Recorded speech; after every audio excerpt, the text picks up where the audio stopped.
have you done for me lately? It's Coons. What have y'all done for us lately? And if there's no answer, the only thing we owe them.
Hey, what's up, everyone? Welcome to all. This is our Black Love Volume 2, where Professor Drea and myself, we discuss some intricacies in finding, growing, and keeping Black love. And in these times, it's not always as easy.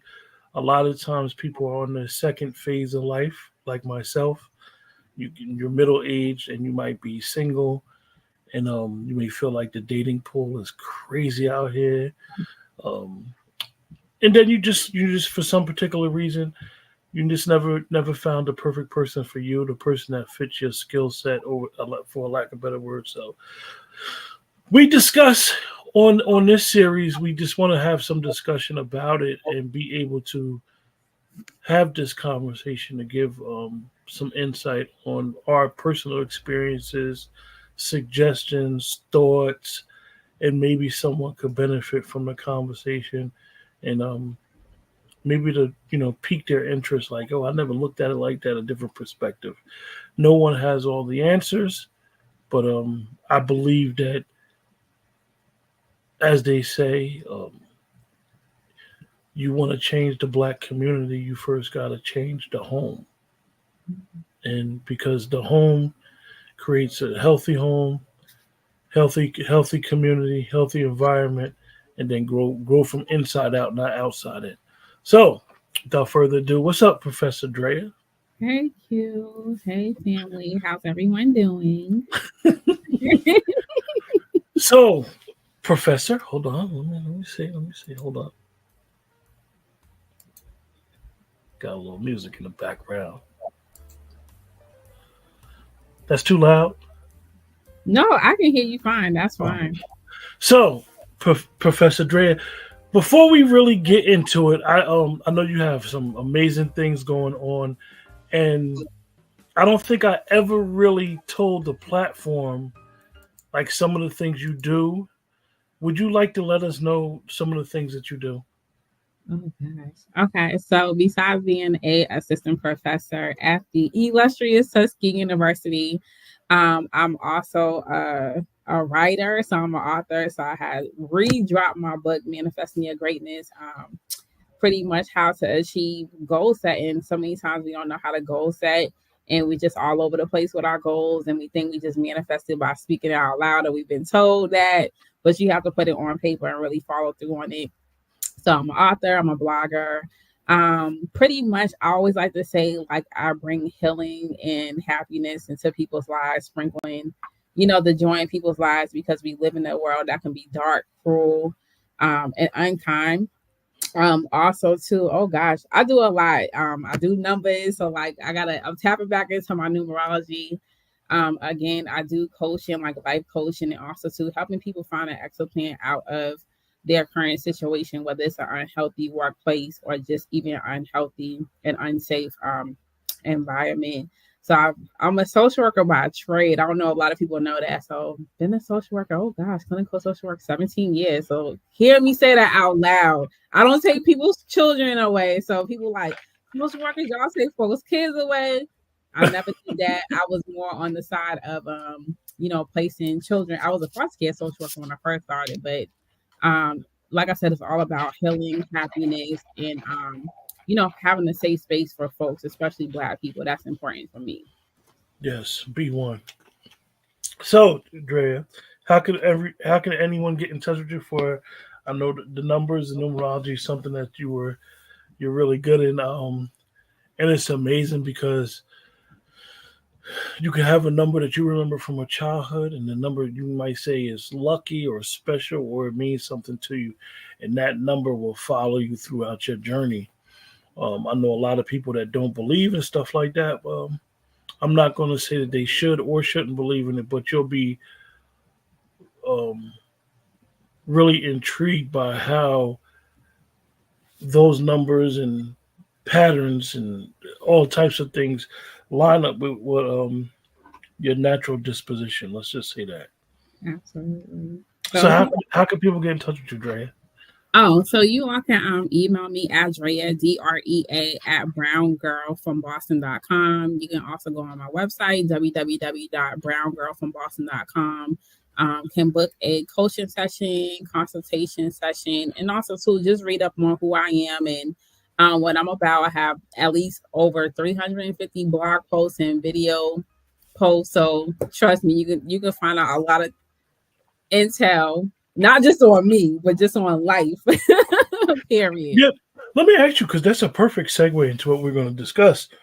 Is when you decided to blog, did was it more you were speaking for you and manifesting how you were and going on your journey, or was it more of I'm gonna help somebody else and take somebody else on the journey with me? When I started blogging, we're talking 10 years ago. So it was my journey of leaving a toxic job. I was the only African American person on my job in an administrative role. So I was like, I have to blog to, find my exit plan, my peace, and also to bring voice to my situation, which helped me out a lot because it kind of just, took me on this path of the journey that I'm on now. And then other people started catching on to what I was, blogging about certain topics. I had 2-3 topics that went viral that a lot of people don't know about, and people like, what? Like that went viral.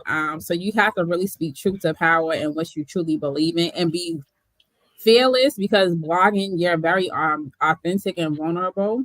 And anything that you're creating, you're very vulnerable. So sometimes that that mask definitely come on. So it's not for the faint of heart. You really pouring out your energy onto the paper, on the screen. Yeah. So in our Black Love series, we touched on the subject last time in Volume 1. For anybody that wants to go back into Volume 1 and really get some information, we really discussed some stuff. And one of the things that we discussed in Volume 1 was vetting.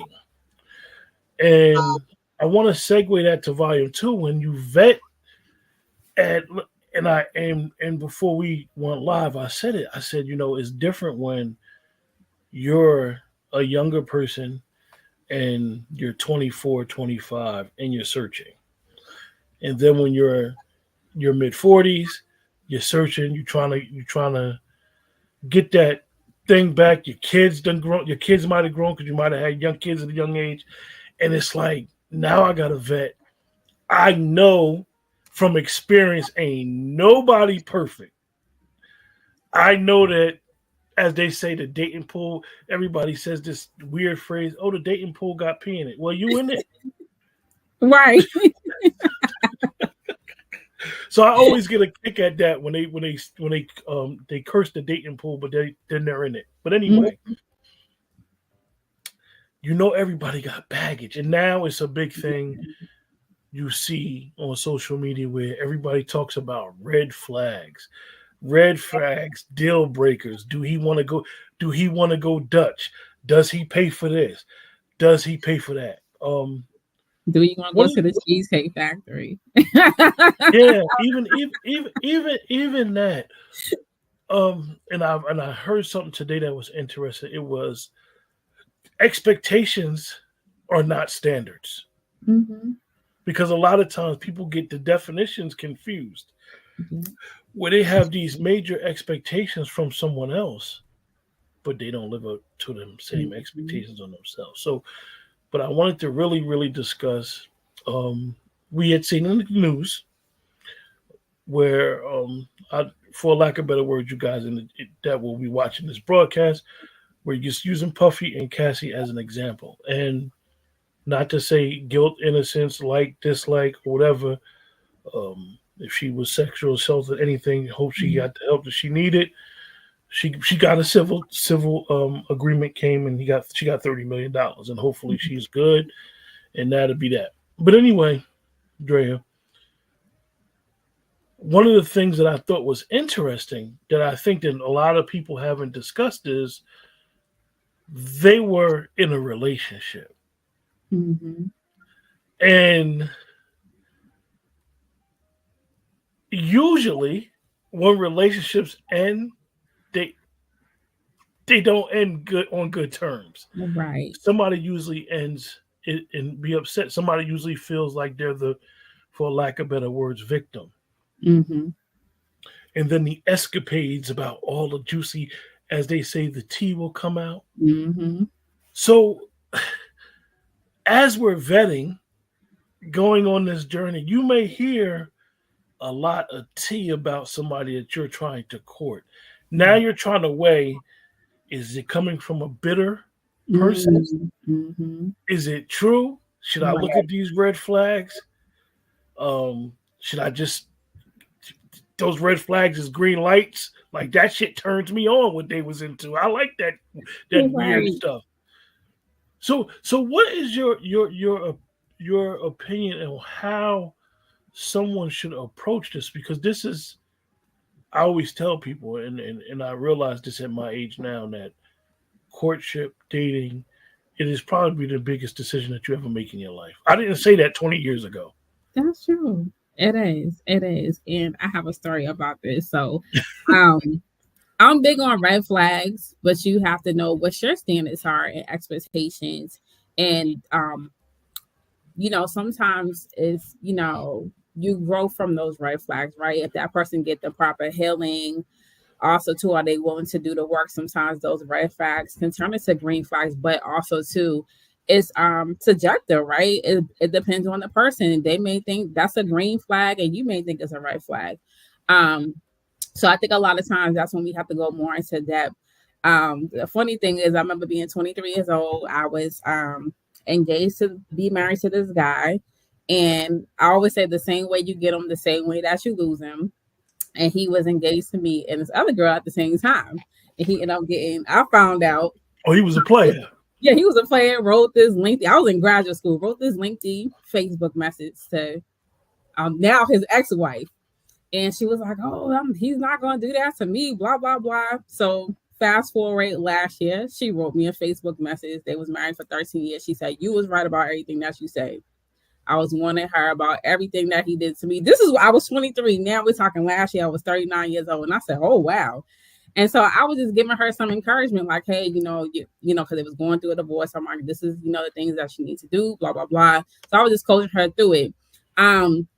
But those red flags was alignment. And I was trying to warn sis about, hey, this is what might possibly happen to you.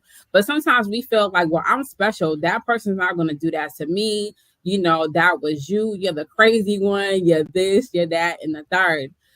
So once again, it could be subjective, right? Depending on the person and what you will tolerate. I think we forget about that too, is what you may not tolerate, someone else may tolerate in a relationship. Some people may say, I'm cool with being in a relationship. They move on from that person and get into a relationship, right? Because that person, like, my favorite term, Q, what's your intentions for me? You don't Yeah. have intentions. Intentionality is key. And I think so many times we miss the mark on seeing those red flags, and people tell who they are all the time. We don't listen because we look at the external, like, oh, they look good, they're talking this good game, they got this, they got that. And we get blinded by that and not really truly listen to what people tell you, because people show you, they'll let you know whether they want to be in a relationship or not. They'll let you know, okay, I'm cheap. I don't respect my parents or honor them, whatever the case, or they may day. When you see them having a good day, that's them in a good day. But we get blinded by the exterior and not really looking at that person's personality, their integrity, their dignity. And you don't hear those words anymore when people are dating anyways. Like, I want someone with an amazing attitude. You hear he gotta be 6 feet tall and have the 6 figures and all this other crap. Yeah, that's the interesting thing is that, and I always say that the younger people, and I always have a good ear for what they're about, what's going on the agenda, what's the fad. I really think I hate to say this, and I respect everybody who does podcasting and everybody who's a content creator, a social engineer. But I listen to a lot of the clips that people talk about relationships, and I honestly be thinking they be lying to try to go viral, because no way in hell could some of these people be as delusional as they come off. Like literally some of the things, and I want people to be happy. I want everybody to be as happy as possible and be as successful as possible in everything that they touch. However, I really believe that some of the people be delusional, because if you look at the dating field from social media eyes, you'll be scared to death. Right. Because you'll be like, yo, is this person trying to use me? Right. Absolutely. You will literally be like, this person trying to use me. They paranoid. She only want me because she might think I got some paper. Or vice versa. He only want me so he could smash. He'll tell me anything just so he can get my drawers and then ghost me. Like, even the ghosting thing is crazy. And I think that one of the main issues, and I know we discussed this a couple years ago, and you had mentioned it during one of your video blogs. A lot of people are connecting from trauma bonding. Mm-hmm. Like, I got all this baggage from my past.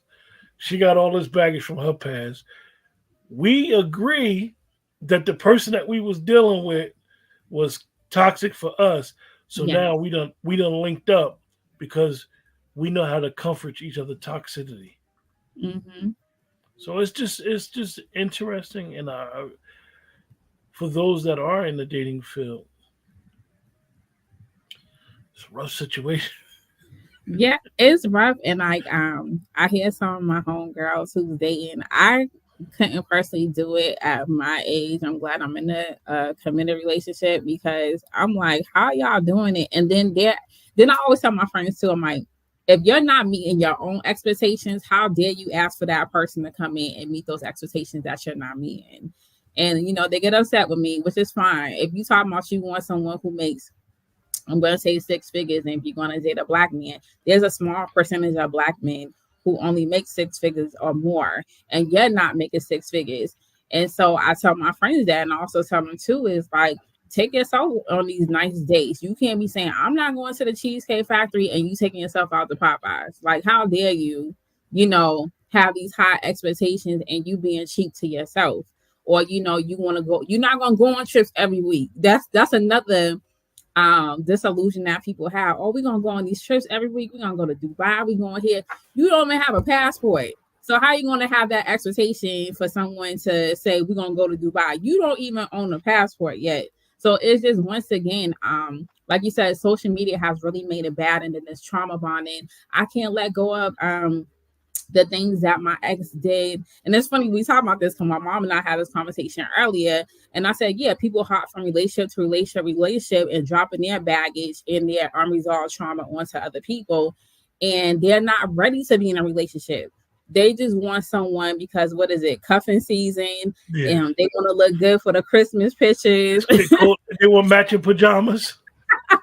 Right, they gotta have the matching pajamas, and they don't know nothing about this person, don't have any deep conversations. Once again, it's not even have to have this intellectual conversation, but deep conversations, even going back to the basis for me. How do you treat yourself? How do you treat your parents?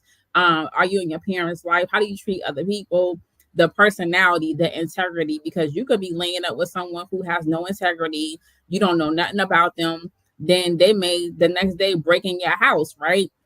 So people Yeah, they don't could have even been they could have been casing you out the whole mention you time. out. Right, exactly. So people You don't could have have been a an op, as the young people say. You could have been an op the whole time. One of the things, Drea, and it's so deep because you'll have females, right? And I'm just speaking from a male's perspective of what I see. Mhm.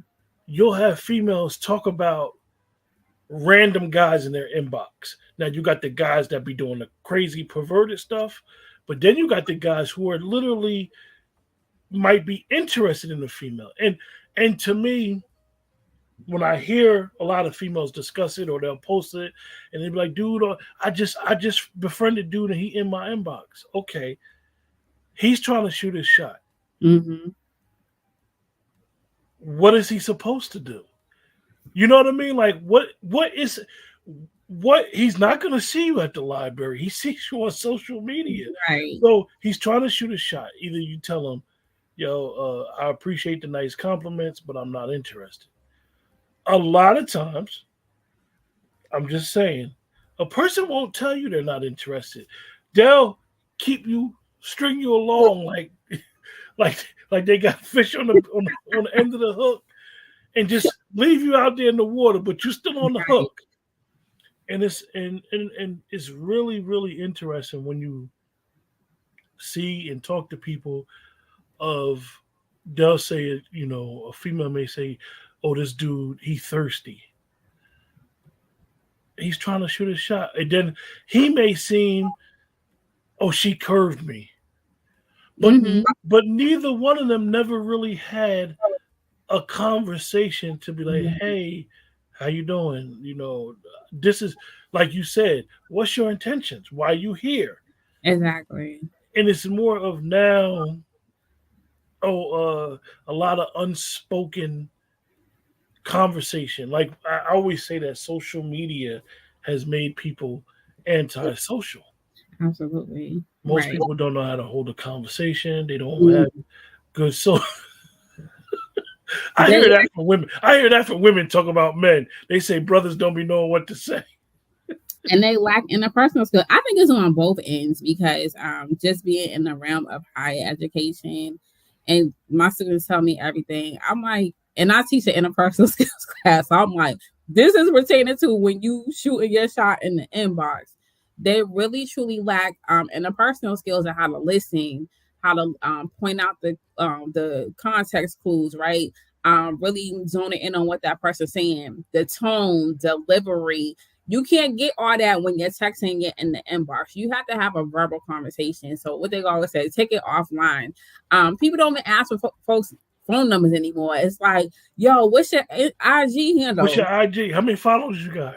Right. And I remember I was at homecoming, was it this year, last year, and I saw one of my close friends, we was close friends in college. He's like, yo, what's your IG handle? I'm like, sir, we about 40 years old, and you asking me what's my IG handle, like we in undergrad school again. And it's like people do not want to have like conversations. They rather text. I don't think they want to do the email, but it's the text and it's the voice recording thing too, which is kind of weird. They'll do like an hour of, oh girl, let me tell you about my day, instead of just pick up the phone, let's just have a conversation. Then a lot of people do like the FaceTiming too because they want to see what you got going on and doing their splits and stuff on the FaceTime. But people truly are not conversationalists. They don't value that anymore.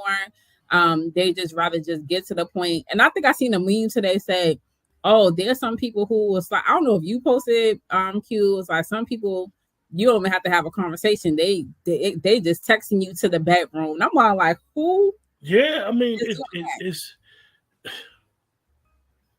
like I said, I think social media it has its purpose and it's a good thing.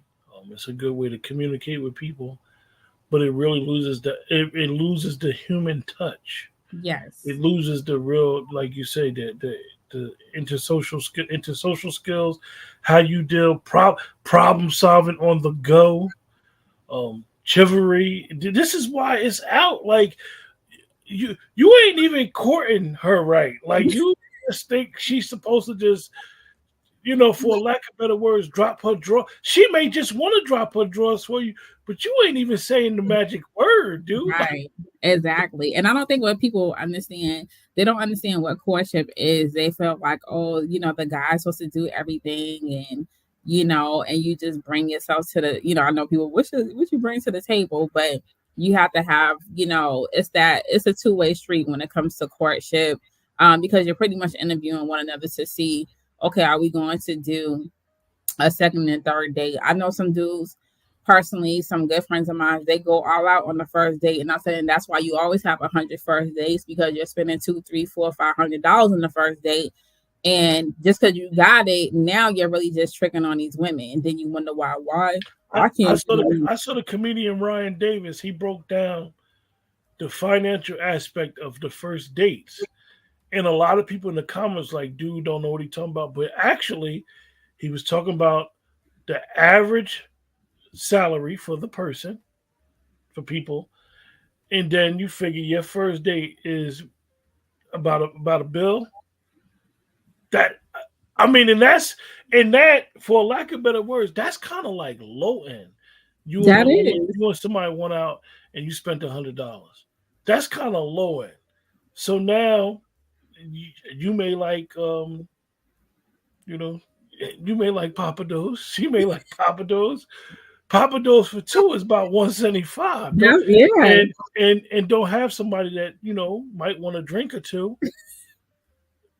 So now you're talking about $250, $300, and it's like, you took this individual on a date, and I believe, I'm old school. I believe that people may not like what I'm about to say, but I'm old school. I believe that if you are interested in somebody enough, sky's the limit.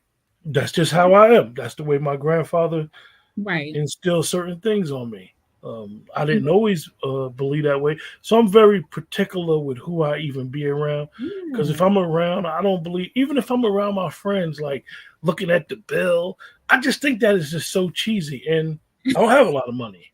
But I just think that's just my personal stuff. So anyway, right, Dre? So he broke it down like, yo, if you go out on one date a week, you meet somebody and you go out on a Saturday and you date was fantastic. Everything checked all the boxes. Great time. Have a good night. Sunday, we all know what we do. Most of us do. Sunday is the day that we prepare for our week. Mm-hmm. So now Monday come, yo, you shoot him a text. He shoot you a text. Yo, I really enjoyed myself. It was great. Well, what you doing this weekend? Well, this weekend I got some stuff I got to do. Let's go out next weekend. Set up another date the following week. You at 300 for the month. You at 300. Exactly. You at 300 in 3 weeks. Yeah. And don't forget, it's the holiday season. These folks gonna be dropping money. So now you done paid your phone bill twice. So it's interesting how, and we're bringing this up, you guys that will be watching the broadcast, because people may not realize it, that they should not put a value on a relationship, because at the end of the day, when you're courting and being courted, somebody's going to spend money. Mm-hmm. So don't put he got to make this amount of money, because if he's taking you out on a date twice a month, he's spending some money. And then when y'all going to make the relationship official? Yeah, and then on top of that, too.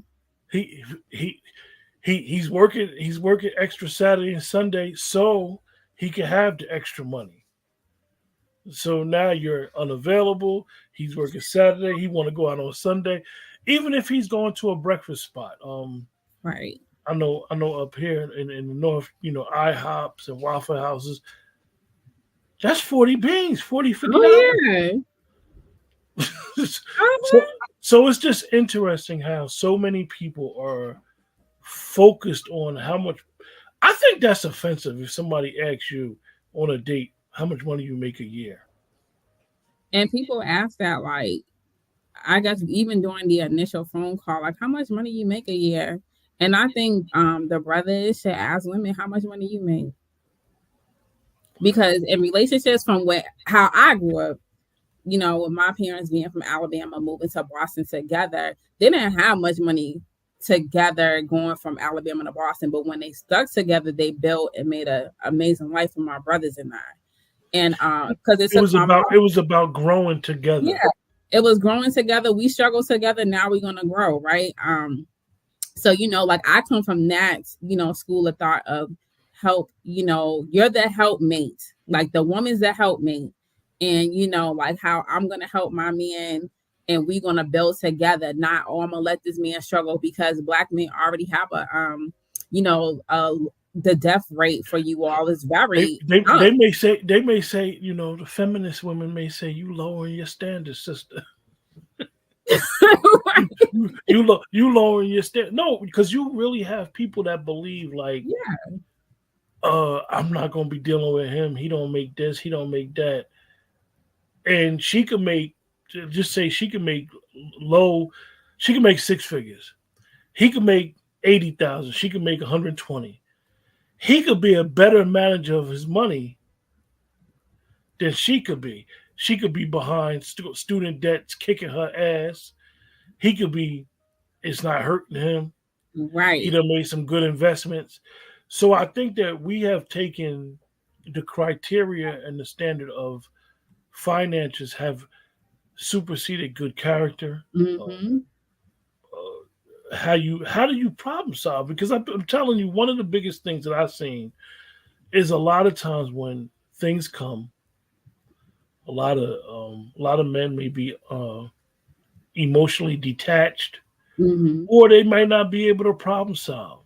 Right. Some people don't know how to fix a flat. Some people don't know how to change a light bulb.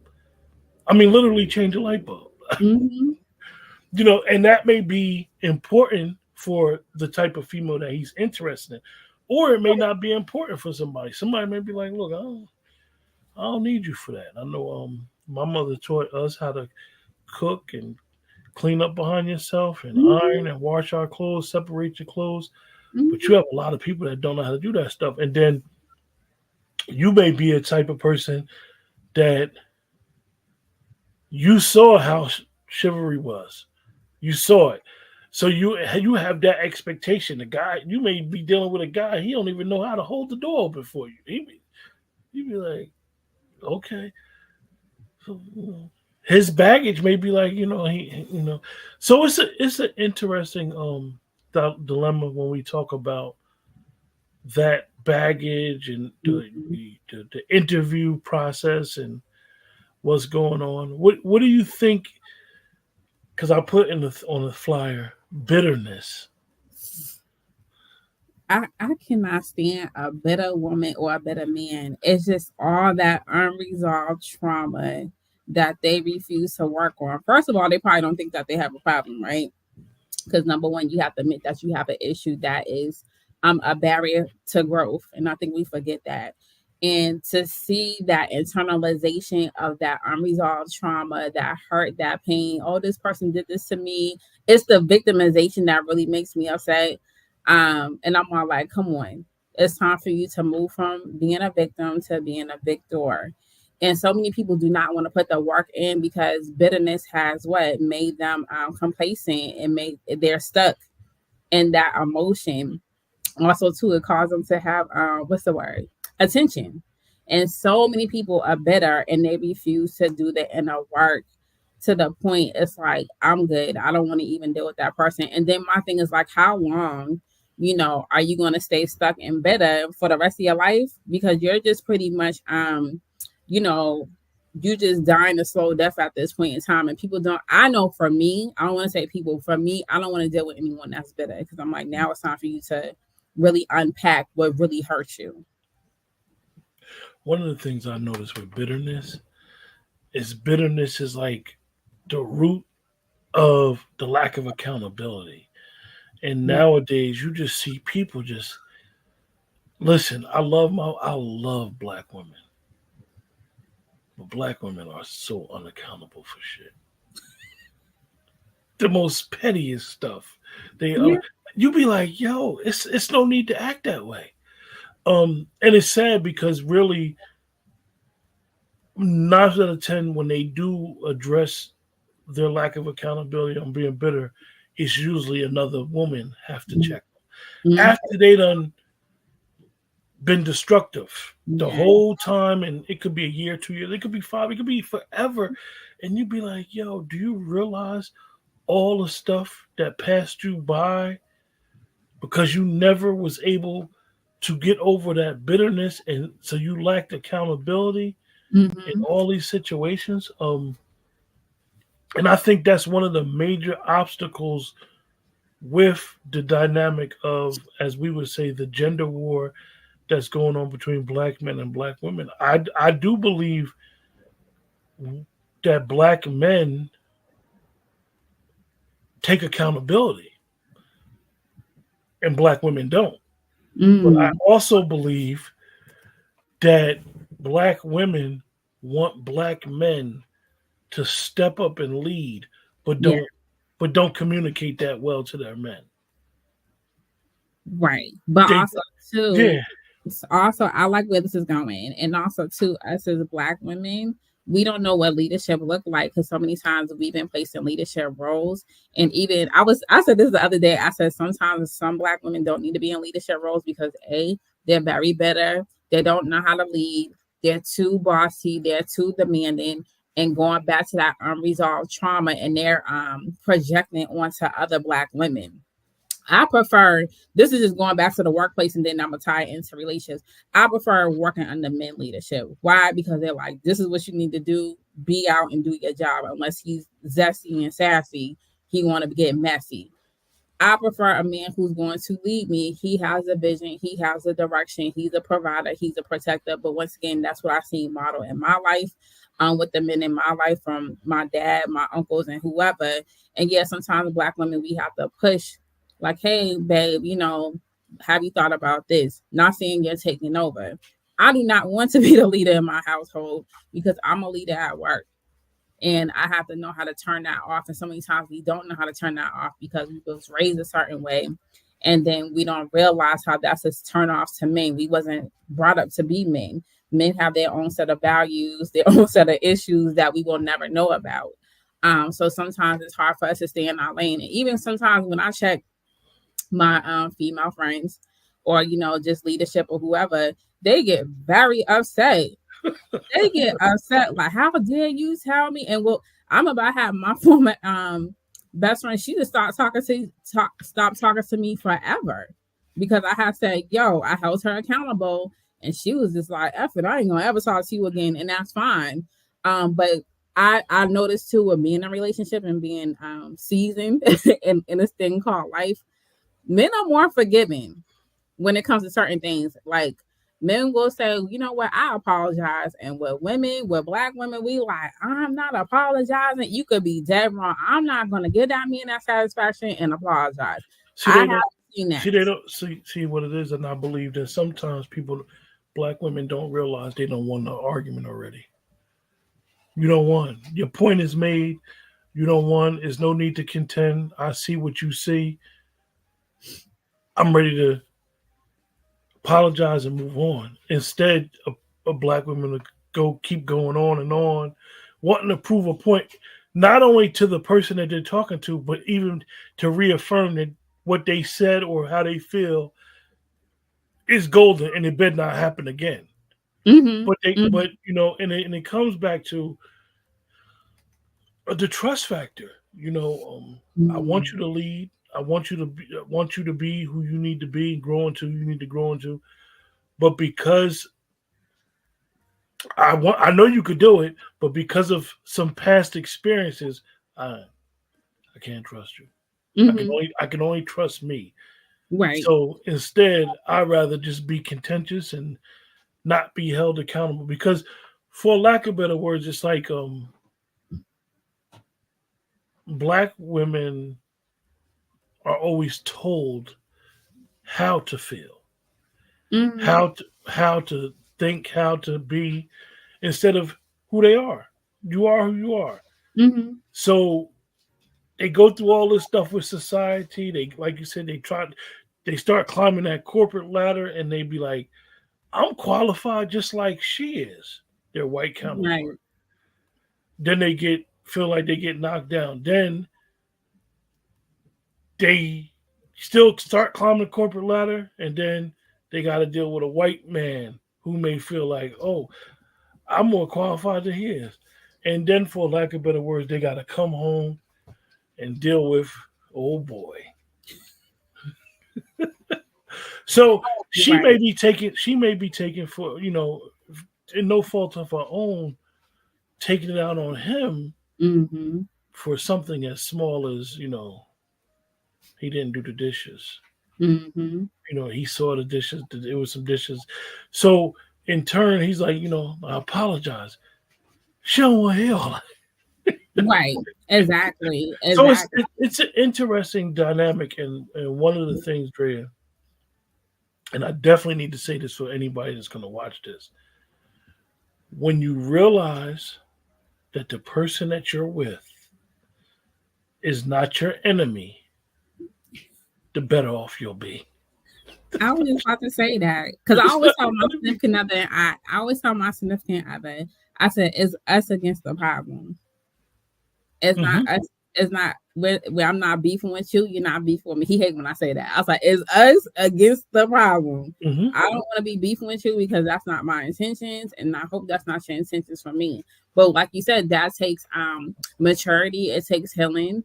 And I have to get to that point because I have to go to therapy and still in therapy and work on those things because of I don't want my past hurt to ruin what I have. And that's why, you see a lot of bitter people because they hold on to that baggage and then they project it onto other people. They're insecure. And you're like, I don't want to be around people like that. And then, the real sad part is a person be so bitter. And that bitter, like I said, it turns into not being accountable. And that it takes a life of its own. So now, because of that bitterness, they want to remain single. Come on. This world, we were created for companionship. Yes. Nobody's supposed to, you may be single or you may die, you may leave this earth single. But you're here for a purpose to intermingle with people. Maybe you may feel like the helpmate. You may find that helpmate. But some people, I'm single. I ain't never doing it. Basically, they're telling you in code word, they don't never want to be held accountable. Oh, I like that one. Yeah, that's what it is. Yes. When a person says that they don't want to be in a relationship, they're telling you they don't want to be accountable. Because they're out here. Somebody's compatible. It's it's billions and billions of people on this earth. You mean to tell me somebody ain't accountable? You could be the weirdest. You could have all types of fetishes and good, bad, tall, short, skinny, light skin, dark skin, whatever you prefer is on this planet. Right. And you can find it. But you take yourself out of the box. You say, I'm going to remain single. I ain't going to. Because you know what you're saying to people? You don't want to be held accountable for nothing. Absolutely. Dang. That's the whole word. And I know a lot of people like that. Like, I don't want to get remarried or in another relationship because they don't want to be held accountable, period. They start saying weird stuff. And it's weird. I know I may get some flack from people in the chat about this. I'm married to my kids. No, you're not. Oh. No, you're not. Or it's all about the kids and the grandkids. Knock it off. No. Everybody wants to feel wanted. Everybody wants companionship. Whether it's somebody, you could be, as we would say, you could be single and not interested. If you got one person interested in you, and you may not even be interested in them, but if you got one person interested in you, in the back of your mind is, I still got it. At least that one person, like, at least that one person still like me. Like I ain't fall off. I didn't completely fall off. Right. And at least I'm getting a how you doing or a good morning. You know how a lot of females get mad at the dudes that always be like, hey, beautiful text, grand risings. If you ain't getting it, the minute you start getting it, trust me, you ain't gonna complain. They're gonna change the tune quick. I mean, I don't understand why women get upset about good morning, beautiful. Who wouldn't want to be called beautiful and they're consistent and then follow it up with action of, oh, you know, we're gonna go on a date or whatever the case is. Like you said, everybody want to be wanted, everybody want to be needed as well. And that whole like I'm married to myself and I'm married to I always say them people they got mental health issues and they're so jaded to the point you married to yourself. Yeah, you're your longest and biggest investment, no doubt. You're supposed to love yourself, but like you said, we're supposed to have companionship and grow old with someone. You don't want to grow old by yourself. But you have a lot of people, even people I know and I love dearly, like I ain't never getting me married. I ain't doing this. You like that's on you, but then don't be a burden to other people. Neither. And they be serious.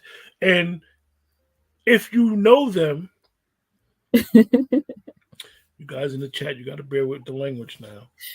If you know them, they got a little sneaky link. Yeah. But if they don't got a sneaky link, they miserable. Like, come on. But it all goes back to you saying that you don't want to be with nobody, all because you don't want to be held accountable for that. Right. Or this is another thing I have learned too is they have people like you said in the DMs or you know someone who's really pursuing them. Oh, he's not my type. Sometimes your type, if you think about your type and the people you dated in the past or you was married to, those are the ones that broke your heart. Maybe you need to undo the type and find you a different type of type. That's like the person, right? Like you said, you could be suited and booted. Guy, I'm using guys' terms. You could get tight. You're tight. Everything look good. Got your creed on. You just tight. You go out and you around a bunch of women and nobody give you a compliment. Nobody be like, "Oh, what's that you got on? You smell." You know how you gotta feel. You don't get not one compliment. So come on. So miss us with the stuff talk about I ain't doing. I don't want no. Come on now. Right. So yeah, that precludes this volume 2, and we'll be back in a couple of weeks, and we'll discuss it, and hopefully we'll be live then, and people could forward what they think about this and let us know. And if you disagree, I really want to hear from the people that disagree with us. And tell us why you disagree with us, and tell us your thoughts, because maybe we, like I said, nobody has the correct answer, because the correct answer is for the person that it applies to. It's billions of people. Some people ain't compatible. Some people are compatible. So it's very important that we share, we communicate, and we talk about this stuff. Having these types of dialogues is good for what we want the Black family to be. Mm-hmm. One of the things that the Black family always had was if you didn't have it in your particular home, you had it on your particular street, your community, and that sense of family and that sense of gathering. That's something that we believe that is missing nowadays, because a lot of people move away and be on the street. They don't even know who their neighbors are nowadays. So, any final words, Drea? No, it was a good show. I'm looking forward to volume 3, and please share your thoughts and, what's working for you, what's not working for you. And, don't be bitter. Please go get some assistance, go get some therapy, and don't be trauma bonded to your ex and your ex and your ex and your ex. Like, no. With that, remember to like, share, subscribe, and have a great day. Peace.